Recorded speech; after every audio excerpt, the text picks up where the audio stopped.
We should all be back. So we had 3 breakout room questions on the table.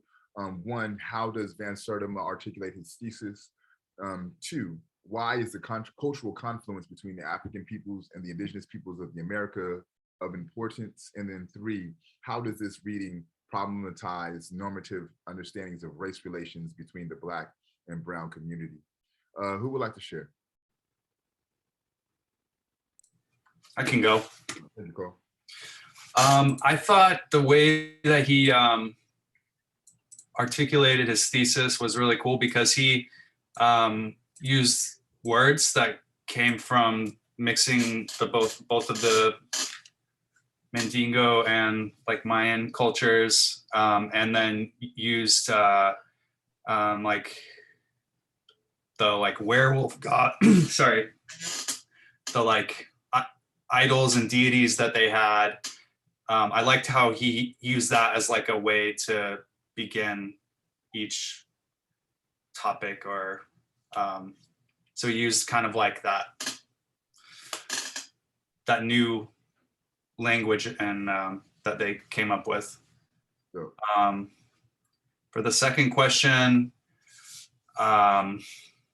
it was of importance because they lived harmoniously as far as what it said in the reading, which was cool. And that's a lot different than like Cortez or Pizarro, like any of those people coming in to that area and just like completely destroying it and like basically just trying to wipe those people out. Or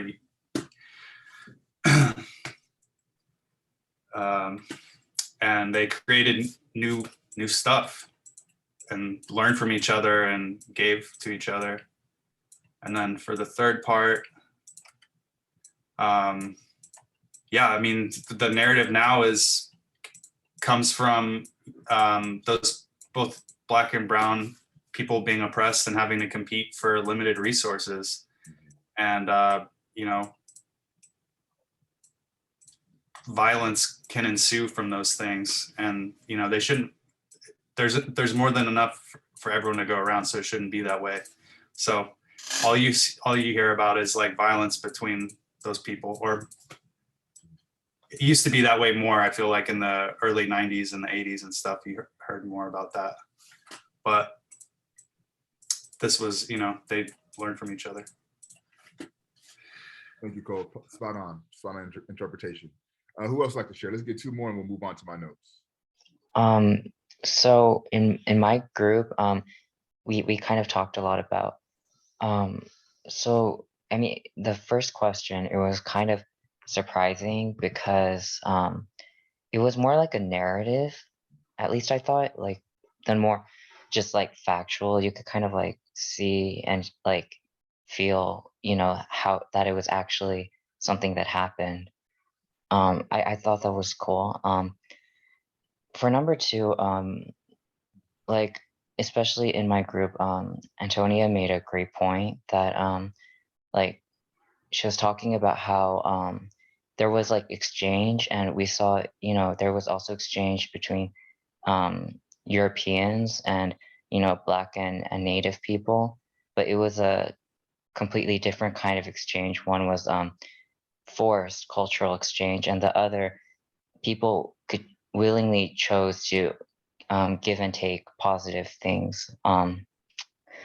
So, and number 3, like I'm kind of like, I want to say I'm kind of parroting Antonia's points here, because she said something I thought was really great, that that even today, like actually culturally, a lot of cultural stuff in the Brown community comes from the Black community, but that there's still, not just among Brown people, but among all people of color, there's still a lot of there's still a lot of anti-Black racism. So I mean, in light of that, cultural exchange, it just becomes all that kind of more like baffling, that you can take positive aspects of a culture and still, like have so much cultural racism.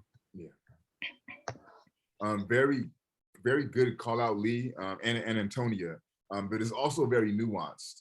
And Tony, did you want to kind of add or put your own spin on the conversation that you had in the breakout room?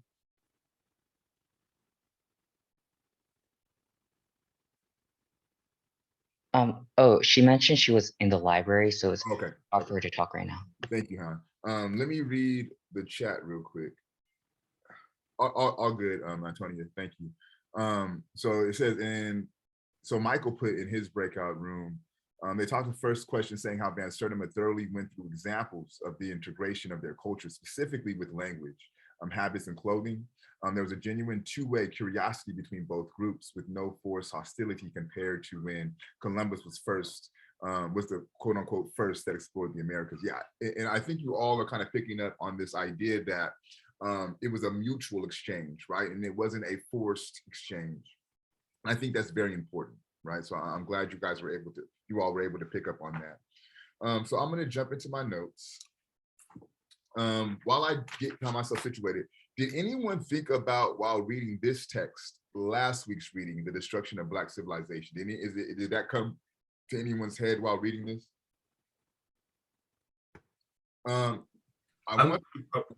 No, go for a call, please. I was just curious, like when these people came, and was it how it relates to the time frame? I mean, the last week was such a vast space of time. Yeah. But I was just curious, like how they got there. I would have liked to have known a little bit more about like the journey or when that took place. Yeah, that's a very good question. I'm trying to think.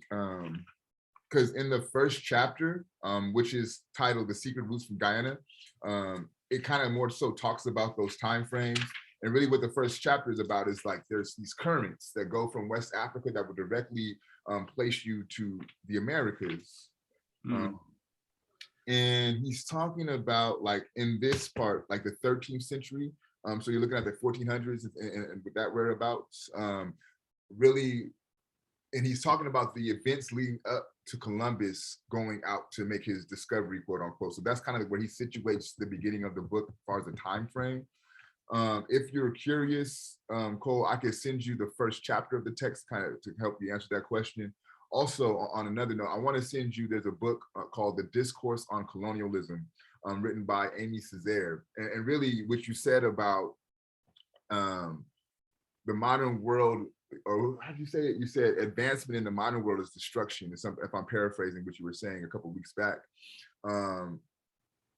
Amy Césaire in this book, Discourse on Colonialism, for me, right, lays out probably the coldest critique of colonialism you'll ever read. Not only how he goes about doing it, but what he's saying as far as his critique of colonialism is very brilliant. I'm gonna try to get you a copy of that as well, Cole, because I think from the way that you look from the way that you think from what I've heard so far in this class, I think will be really informative for you. Cool, thanks. So the book that we've read, or the chapter that we pulled the book from, is They Came Before Columbus, the African Presence in Ancient Americas. This image here should be somewhat familiar to you all from the first week's lecture, I believe. This is the image of the Olmec heads that are found in central Mexico. All right, the author is Ivan Van Sertima, very brilliant researcher, archaeologist, and thinker. So he starts off the chapter, and he says, he's talking about the merchants who would come from Africa, or what we call the hot lands, and they sold these vivid colored mantles of cotton cloth, and then they brought to the market, right, gold earrings, pendants, and smoking pipes. And these smoking pipes had like the heads of the people, the merchants that kind of carved out in them, right? So the pipes had African heads carved into those pipes, okay? Then he mentions that they first come in twos, and then they started to kind of grow more and come in small bands, right?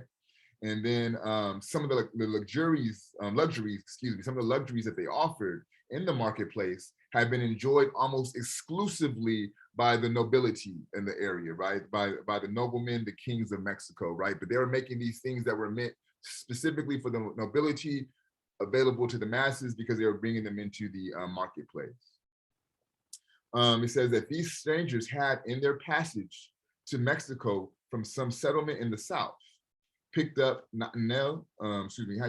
Nacanal, I believe is the lingua franca of the Aztecs, but they spoke it as a second tongue, for several of their words were clearly not of that language. So what they're saying is why these Africans were migrating. Give me one second.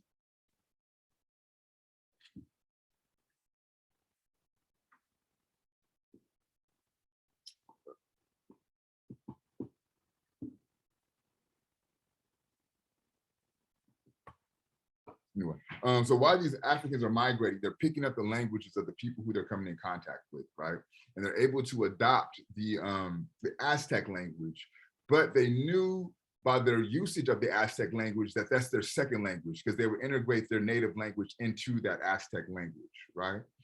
And then if we think back to like the first couple of weeks of our semester, the lecture that I gave, and we seen the pyramids that were erected, we talked about how significant spirituality was for these ancient people. Van Sertima kind of echoes this sentiment, right? And he says the Africans had built temples in the town as soon as they had a sizable capuli. And capuli is just like a society, right? A sizable amount of people to make up like a community, okay? In the front court of the temple, they set up a wooden statue of a werewolf who was their Negro. Right, so the werewolf serves as their deity or the figure for their religious practices. So as soon as they had enough of them gathered together, they would build a temple, and in the courtyard of that temple, they would build a statue to honor their deity. So the author is talking about, and I forget who said it was a narrative, but you're spot on. I believe it was Lee saying that it's a narration, right? And part of the narrative is an individual from this indigenous community observing the oncoming of these African individuals, right? And he says that it was not before long that they, the indigenous community, was drawn also to the Africans' Negro and began to join in their rituals and festivities. So again, how you all are saying it was not forced, right? The Africans allowed them to participate in their spiritual practices. And once they showed that they had the interest, the indigenous people had showed interest in these in these African practices, then they were allowed to participate in them, right? So it's not about forcing them to participate or practice their religion. It's a mutual engagement. Their daughters were the feather workers who had been to wife by the Blacks. So the indigenous daughters are being married into the African merchants, right? Thus, they had the gods and the rituals of the natives and the foreigners, the Pocheka and the Amateka slowly fused, right? So for me, this is why I said, did anyone think about last week's readings? Because if you think closely, right, about what was talked about in the destruction of Black civilization, how they set up, the foreigners set themselves up on the trade posts and the shores of these areas, right? How the foreigners came in and started to marry themselves within the African community, right? There's a lot of similarities in what happened, but the how remains different, right? You've already picked up on one how that's different. It's not a forced assimilation, right? It's not even assimilation, it's a confluence, right? So that's one of the hows that becomes different. Two, the marriaging, right? We know that Chancellor Williams talks about how the Arabs and the Asians begin to marry into these African communities, and they would use that to subvert these African communities and usurp the power from these communities, right? But the same thing is happening here with the Africans in the sense that they're marrying the indigenous community, but they're not looking to usurp their power, right? So I want you all to be attentive to the fact that all communities migrated, right? All communities went to different populations and interacted with these different populations. But not all of them came with the idea and the intentions to conquer and to destroy, right? And I want you to know that we cannot just say that, oh, well, this is how things were done in the time, because that's not the truth, right? Conquering, pillaging, and destroying cultures is not how all societies explored the world, right? And I think Van Sertima does a good job of problematizing this notion that when societies expand, the conquest is always violent and the powerful society takes over the weak society, right? I think this book turns that notion on its head. Okay, it says, it is with Mexico, however, that we are most concerned. For here we can see the confluence of cultures, not just the confluence of blood, right? So not just the mixing that happens from the marriages and the offsprings, right? But comparing and said, but more importantly, the confluence of culture, right? And he says, comparing the coat of the werewolf of the Amanteca with the coat of the werewolf of the Bambara of Mali, right? So both of these werewolf coats from different regions have vast similarities. And that's what he's saying speaks to the cultural confluence or the religious confluence between these two societies. So going back to this idea of the blood confluence, right? And Van Sertima uses the work of Dr. Alfonso Di Gari, and he says through extensive research, he found that there's been traces of a sickle cell gene found in the indigenous people of the Americas that's only found in African people because of malaria, right? And he says that this cannot be, there's no other way for this to be done without there being that confluence of that intermixing. Is anybody, while reading this, did anybody's, the god, right, the Mexican god, and forgive me if I mispronounce this, Ekchua, they call him the beekeeper god in the Mandingo. Is that familiar to anybody, the Ekchua god of Mexico? Give me 1 second.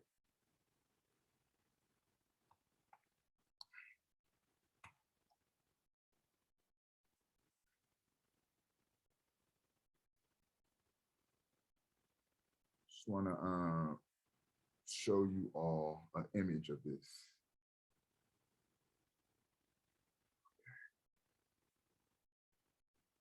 So here are some images of that Ekchua god, and I might be again mispronouncing that. But again, as it's described in the text, right, he's depicted with black skin, again, not brown, but black skin. You see the shells on his ankles. You see the spear that he's carrying. Be attentive to like the cloth on his shoulders, right? They say in the book that he has the beak-like nose. You can't really see that here. But in this depiction of Ekchua, you see more so the beak-like nose. And what's interesting about this god, he's the god of trading and the god of merchants, right? And was also interesting, right? Think about how they come into contact with these, with the Africans, right? Through trading and through them being identified as merchants. So again, you talk about this idea or this notion of a cultural confluence, that becomes important. Okay, trader god. I'm gonna read a quick passage. Okay.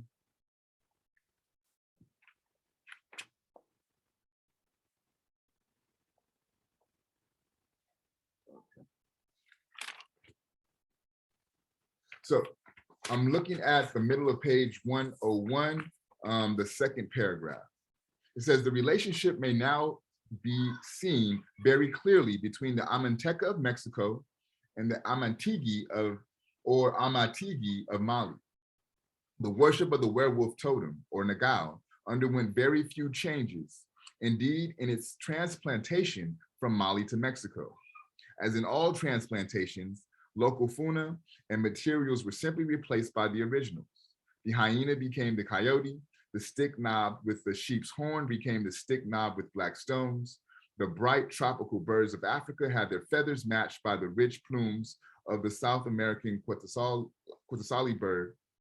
But the basic complex of ideas and their unique organization remained behind as skeptical evidence of their African origin, right? So the basic ideas and organization speaks to their African origin, right? I'm going down a little bit lower in that paragraph to close it out. The final sentence says, the identicals are so staggering that one feels one is looking into a mirror at what both the Mexican and Mali magicians would call the shadow of the twin, the spirit of the double, right? So again, the way that these two cultures interpret this god is so identical, right? They would say it's like looking in the mirror. So to me, this really gets to the heart of this idea or this notion of a cultural confluence. And then finally, I believe it was Cole who was saying how he uses language, right, and the similarities within language to talk about how there's this cultural confluence. But then he kind of says, hold on, you know what I'm saying? I recognize that I'm saying a lot of these languages derive from Arabic, right? But don't get it confused and think that these Africans who are traveling here to Mexico are heavily inundated with Islam or Arabic influence, right? He says that's actually far from the case. He says that the Islamic influence on medieval Mali hardly touched the common people, right? Even the kings gave Islam little more than lip service, right? And for the people of Mali, they only engaged in the practice of Islam is because who they were trading with predominantly were Muslims and they spoke Arabic, right? So just as when they moved from the southern parts of South America into Mexico, they came into those areas speaking the language of the Aztecs, the people who they were trading with there. They had to learn the language of Islam and Arabic so they could trade with those in those regions as well, right? So they were just using what was convenient for them to enact their trade. So he just wants to make sure that the reader understands that although you hear a lot of Arabic root words in these languages, do not believe that this is something that is totally an Arabic institution, right? No, this is far from that. They just use these languages to help their trade routes. Okay, I'll put a pause in my notes. We'll move to our fishbowl. Remember, you have to do 2 a semester. You could pass 1 time. You could talk about my notes. You could talk about the breakout rooms. You could read from your journal. Is there anyone who wants to volunteer to fishbowl? I would like to volunteer. Okay, I got. Yeah, me too, Professor. Okay, I'm sorry, Lee and Ryzik. Okay, I got both of you. Lee, is there one more person that wants to volunteer? And if not, I'll call at random. Okay, Melanie, are you prepared to fishbowl today? I'm like in the bookstore right now and it's kind of loud. Is that okay? I can hear you now. I'm okay with it if you're okay with it. Oh, okay, I'm good. Yeah. Okay. Ready. Perfect. So we'll have Melanie, Ryzik, and Lee. Who wants to start it off? I could if you guys like. Okay. I was just sort of amazed by that an African came before Columbus. Like, we don't really learn this in school. Again, the first thing we learn, of course, is like a white guy coming to, like, traveling across the ocean and stuff. And I feel like they did, like, in school, they should put, like, in high school, they should put more emphasis on an African, like, traveling across the ocean and doing this. Like, to them, Africans were subhuman and, like, all this nonsense. And look at them, they're doing what they did before them, you know? So it's just kind of, like, insane for me to think that. Yeah. Good call out, Ryzik. Who's next?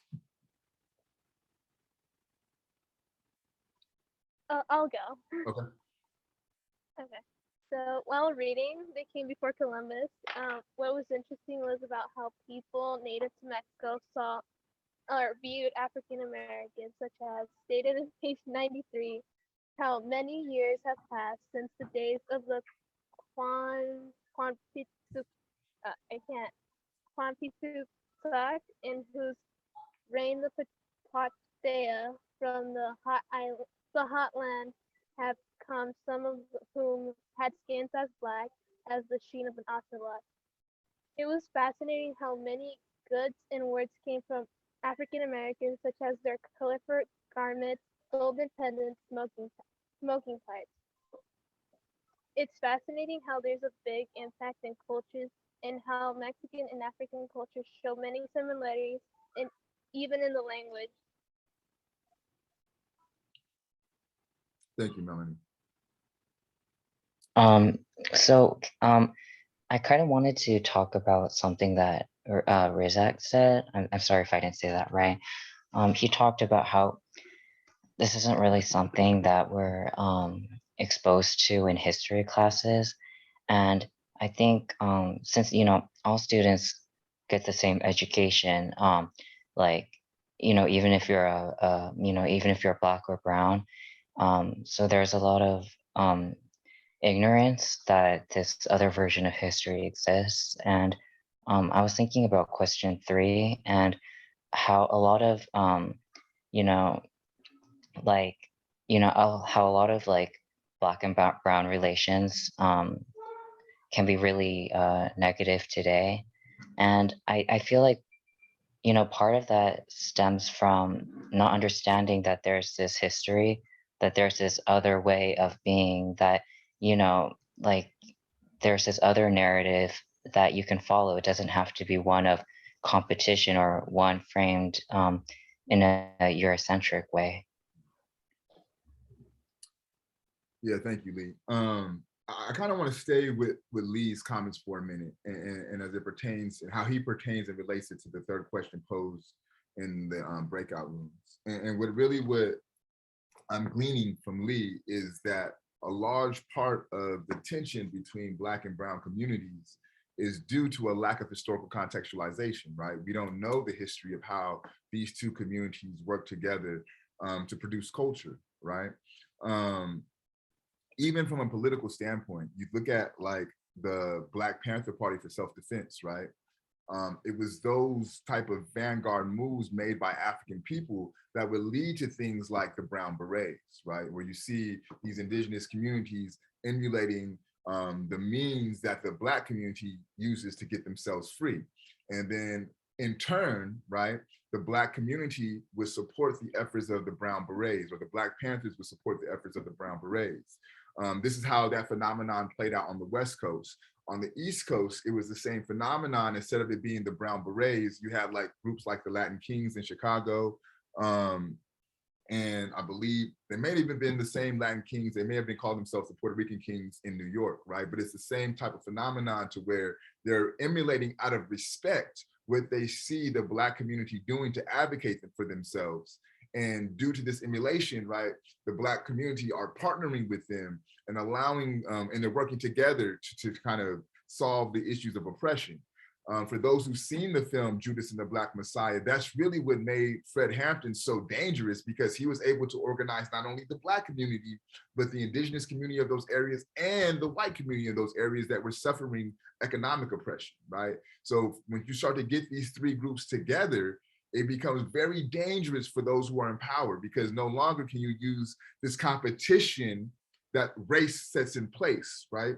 That eliminates this idea of competition and says, well, shit, there's enough for all of us. And if we work together, we can use these resources that we all feel are lacking, and we can kind of shift them to where everyone has access to those resources.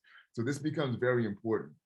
And due to this lack of history, you have these situations where you have these tensions between Black and Brown communities continuously play out. And also, one of the impediments of these positive relations between Black and Brown that I haven't heard mentioned yet is prison culture, right? A lot of the tensions and a lot of the beefs between these two communities stem from things that take place in the prisons and then spill over into the streets, right? So, and again, lack of historical specificity, lack of historical context to know how, when we work together, these communities become much more dynamic. Curious to hear your thoughts about this idea of lack of history aiding to Black and Brown tensions. And really, if you think about it, tensions between all groups in a certain context. Can I speak again? Yeah, I guess. I mean, this is kind of a sidetrack, but just being like Asian myself, like, I feel like this is a huge thing in the Asian community, the sense of competition and not really awareness. Because, if you look at historical oppression in the Asian community, it was always, by like bluntly speaking, like white people, right? And I took a class, and I don't know if this is true, but the professor mentioned that at one point, triangulation, like there was this triangulation by white people trying to frame it as like to Black people that, look, they're not real Americans, when Asians were first immigrating in, right? And then eventually white people actually took this triangulation and turned it back on Black people, even though a lot of Asian people today are actually still super poor. They're not, they're not really they're not really the minority myths as far as I've seen it. And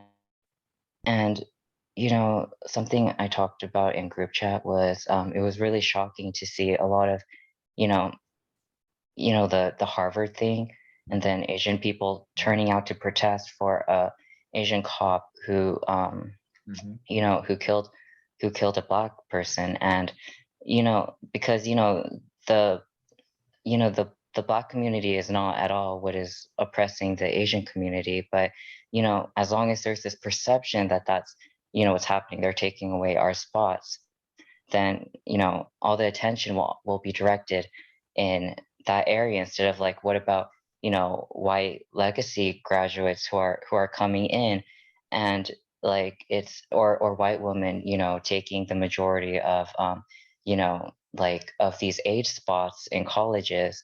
And like it's just very frustrating to see, because not only do people not have the context of what's happening and what happened, sometimes people are so like attached to this belief that even in front of facts, people don't want to have to re-examine who they are, because these beliefs become a part of who you are.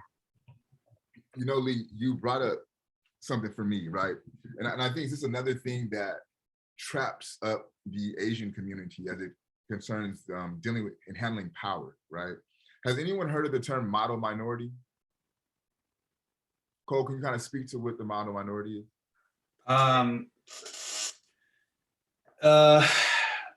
It's like I don't know how to say it without sounding fucked up. It's like the way that white people think that certain minorities are better than others, that because they like behave better. I don't know how to say it without sounding. Yeah, I'll say it for you, bro, because I understand your comment, right?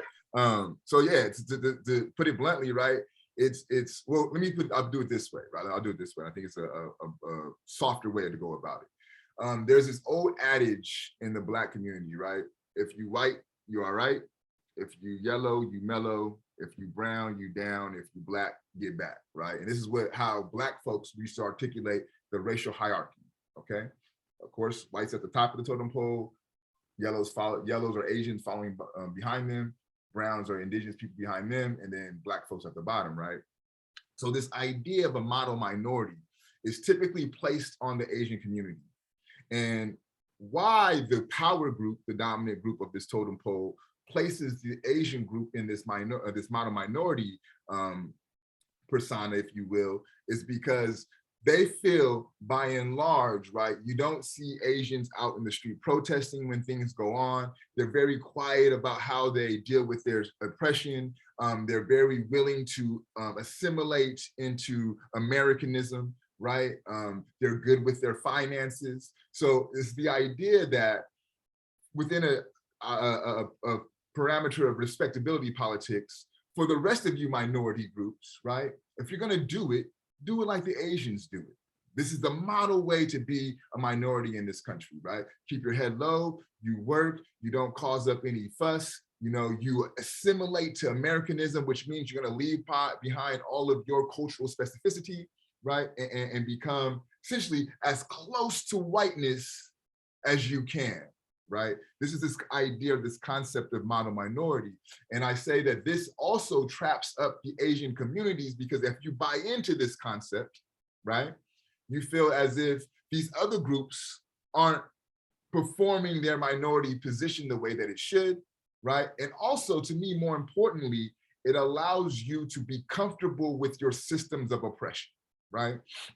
But what I do find is interesting is the legislation that's been passed that supports and protects the Asian community, right? Which I think, seeing what they were dealing with, that should be done. But what's curious to me is how, out of all the centuries African people have been asking for protection from the government, there's still no legislation, right?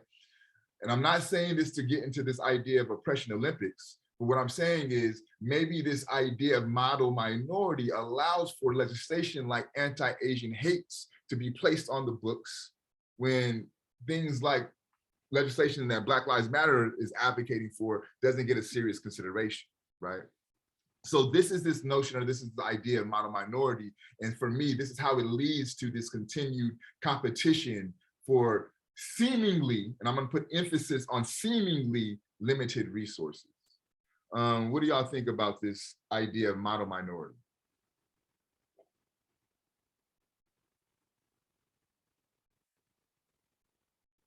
Ryan, what are your thoughts about the model minority? I think it's kind of fucked up, to be honest, for, because I'm Asian myself, and what you said about like how Asian, they don't really do anything when it comes to like, we're pretty quiet when it comes to things against us, which is true, but I guess how we're used to it. But and honestly, Ryan, like that's not completely true, right? Like yeah, it's not completely right. You have to separate like the narrative between what's really happening, because in reality, I'm going back to the example of the legislation passed, to eliminate hate crimes against Asians. That wouldn't have happened if there wasn't people advocating for it, right? The Asian community was making noise to make that legislation pass, right? I was born in the 80s, so I remember the 92 South Central Rebellion, right? There was a vast movement of Asians saying they stand in solidarity with the Black community. And for y'all probably don't remember, but there was a great tension at play within those rebellions with the Asian and the Black community because of Latasha Harding being shot by the Asian store owner because she thought she stole some juice, right? But I bring all that up to say, even within that, there was a vast Asian movement that says we're going to stand in solidarity with these oppressed communities. So even the idea of them being quiet is not completely the case, right? Yeah, I think throughout the years we became more like, like we're willing to like stand up for ourselves, I guess, in a way. Yeah. And even historically, when Asians first started to migrate to the United States, right, there was a lot of persecution that they went through, put in concentration camps and things of that nature. And the organizing that the Asian community did helped to eliminate that. So again, back, I forgot who said it. It may have been, it was Lee, right? Lack of historical context. Even for the more contemporary Asian migrants who are coming to this country, not knowing how this country treated Asians when they first got here will make you look at this country a little bit different, right? So I'm curious. Also, I believe it was Antonia who was saying that, the Mexican community, the indigenous community, pulls a lot of things from the Black community, right? And I was reading this, and I was reading how much the author in the narrative talks about the aesthetic, the style, the appearance of these African merchants, right? It talks about the little white beads that dangled, like dangled on their ankles, these cowrie shells, right? That are very popular in West Africa. They talked about the gold earrings, right? They talked about the animal skins that they would adorn themselves in, right? And it's like, yo, Black folks had style since the beginning of the time, right? And I think, and I know you're in the library, Antonia, but I think style is one of the things that all communities kind of extract or usurp from the Black community, right? I think the Super Bowl halftime show was a perfect depiction of that, right? Look at what the NFL is. Look at who the NFL is. Does anybody know why the NFL is being sued right now? You might know that the NFL is facing a lawsuit. Nah, okay. So, okay. Yeah. They told Eminem like he couldn't Yeah, that's part of it, but that's not why they're being sued. So before the Super Bowl even started, the NFL had 2 Black coaches, right? Mike Tomlin of the Steelers, Brian Flores of the Black coaches, and Brian Flores, who is the coach of the Miami Dolphins. Now, Brian Flores is interesting because he's Black, right? But listen to his last name. So he's sitting at an intersection, right?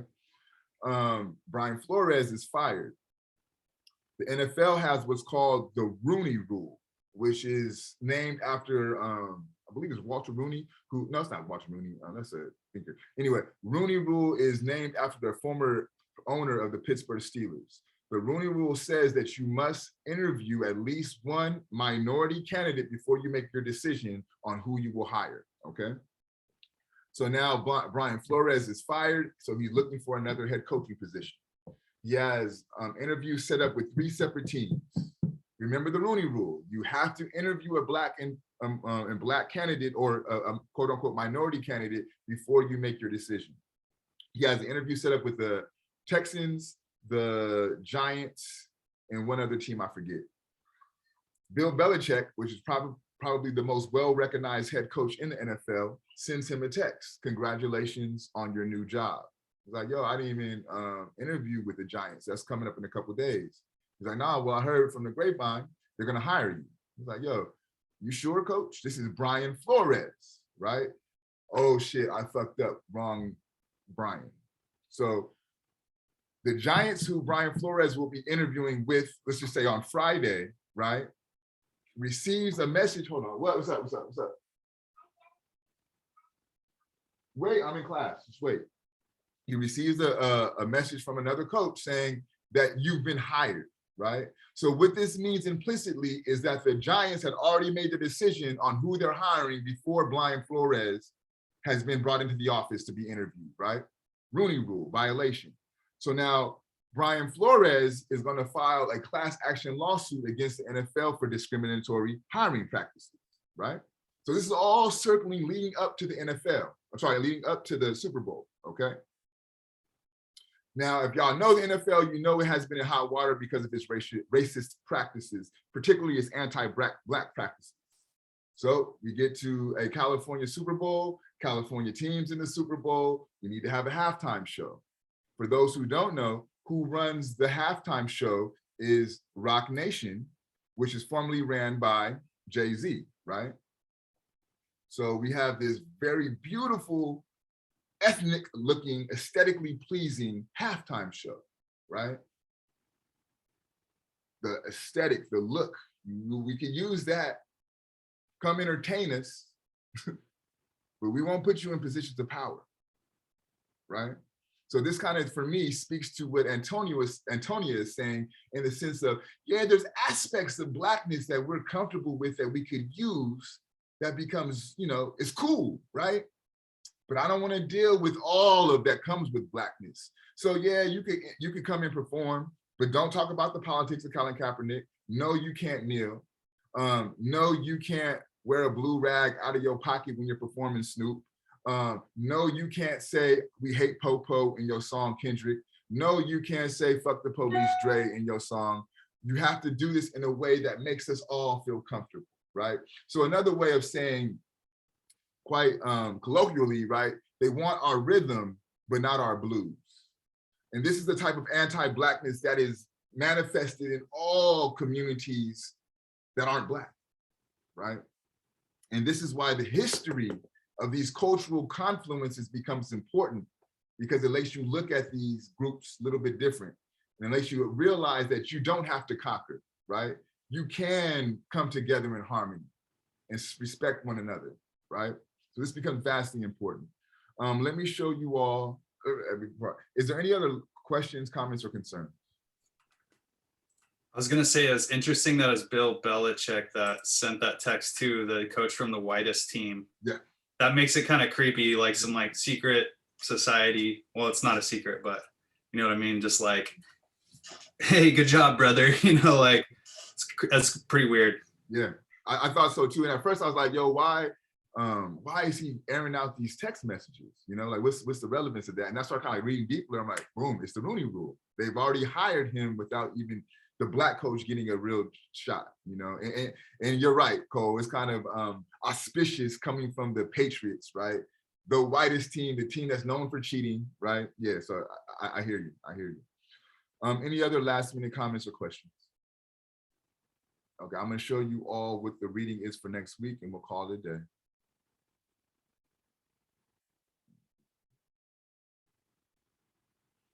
So this will be our last reading in this section here. We'll read W.E. Du Bois, The Souls of Black Folks. The first chapter of our spiritual strivings. One thing I'm going to say about this reading, this is written in published in 1903. So he's probably writing it like in the 1900s, 1901.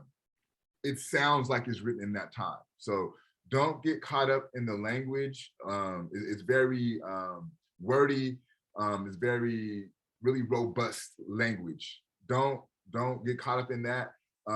Don't be afraid to throw away what you don't need to get the core of the message. There's going to be a lot of words that are going to be in the sentence that you don't need, do away with, and get what's important and read it slow. This may be one of those texts that you need to reread. So don't hesitate to re-engage that text more than once if you have to, but it's brilliant. I mean, as far as how it's written, it's brilliant. As far as the argumentation that he puts together, it's really good. Probably one of the foremost thinkers in United States history, period, W.E.B. Du Bois. The first Black man to graduate from Harvard. He is literally the father of American sociology.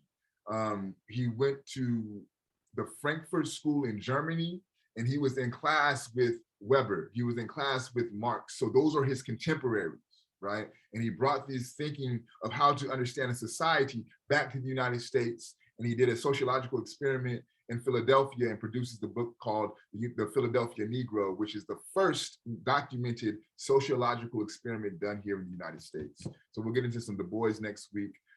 Please, if you can, attend Wednesday and Thursday's extra credit opportunities. And don't forget that on YouTube, there is the title No Way Out that Cole made available to us, and that will be extra credit as well. Other than that, be healthy, be wealthy, be wise, get your exercise, get your vitamin D, and drink your water. Peace, y'all.